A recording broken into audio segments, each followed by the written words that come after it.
Most of us know this TV show. It's a documentary show set in Japan about children doing errands for the first time in their lives. It has become an international hot topic on social media because half the cities were designed allowing even children to go shopping or navigate public transportation alone.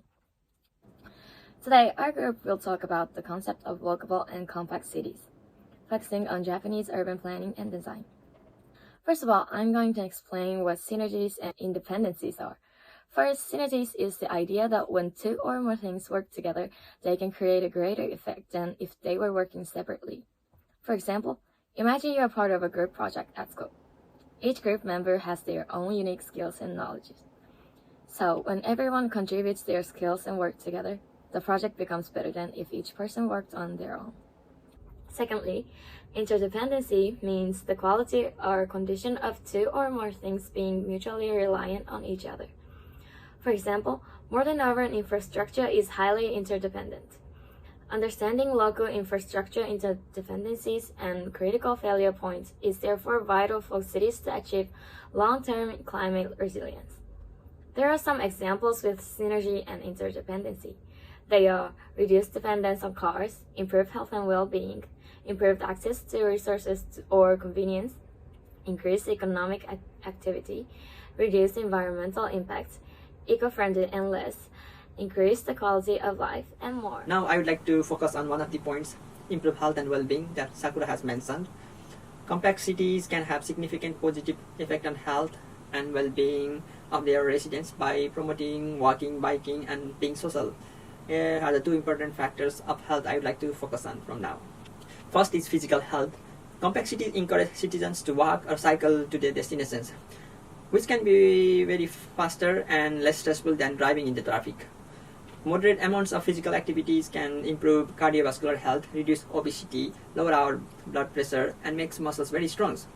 And also there was a research conducted, and according to the research published in the British Journal magazine, people who live in compact cities have 24% reduce the risk of obesity and more than 20% lower the risk of developing diabetes compared to those people who are living in the sprawling areas of the big cities. Additionally, less carbon and clean air would add boosting points to the physical health as well. The second one is mental health. Compact cities provide citizens with social infrastructure, public spaces, diverse cultural activities, and more chances for social interaction. Community-oriented neighborhoods may have positive effects on people's mental health, leading to lower levels of depression, anxiety, and social isolation. The Harvard Women's Health Watch also reported that dozens of studies have shown that people who have satisfying relationship with their community and people around them are happier and have fewer health problems, and they also live longer. In addition, we can look into the people of Okinawa as an example who lives long and very happy life. And there is a famous book named Ikigai, which is based on research especially focused on the southern part of the Okinawa called Ogimi, which could be the base for the compact city concept. From that book, the researchers has found that one of the important components of Ikigai and good mental health is to contribute to the society in some way. In other words, social interaction is a key aspect for contributing to society because it involves connecting with other, building relationship, and collaborating. By engaging in social interaction, individuals can contribute to the well-being of their communities and feel the sense of belonging and purposes, which is a key factor for reducing stress and good mental health. We think Ogimi city of Okinawa could match the concept of a compact city. So, how do we make a city walkable? First, the design of the city must prioritize two things. 1. Pedestrian-oriented planning. 2. A universal design. In the present, many cities and metropolitans in Japan adapt a walkable urban planning design. However, challenges remain.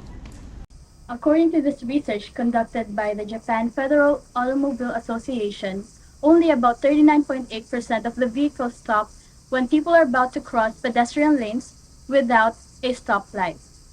This poses great danger to people, and so future urban planning must consider this.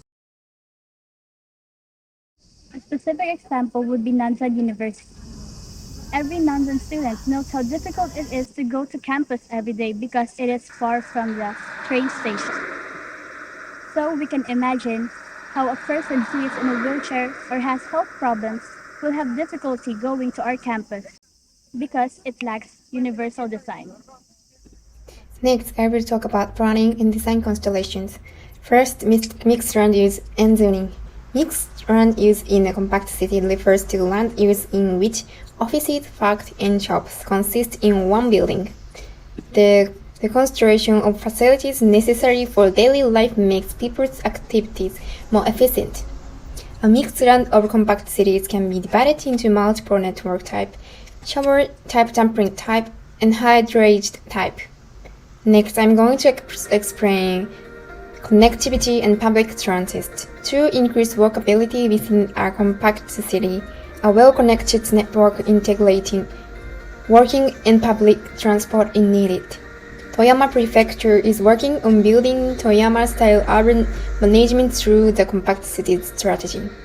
It is an example of how it is focusing on strengthening its network known as LRT, which is like a tram. We started our research by trying to understand the document written by AI. We developed our research by reading more about sustainable cities and then studying Japan as an example. In our research, we found that the interconnection between walkability and compact cities affect quality of life. Currently, Japan is gaining international praise for adopting the mixed land use and zoning concepts in order to maximize limited city space. However, challenges remain. In Japan, where the population is aging and declining, it is necessary to reassess and re-evaluate the walkability and compactness of cities.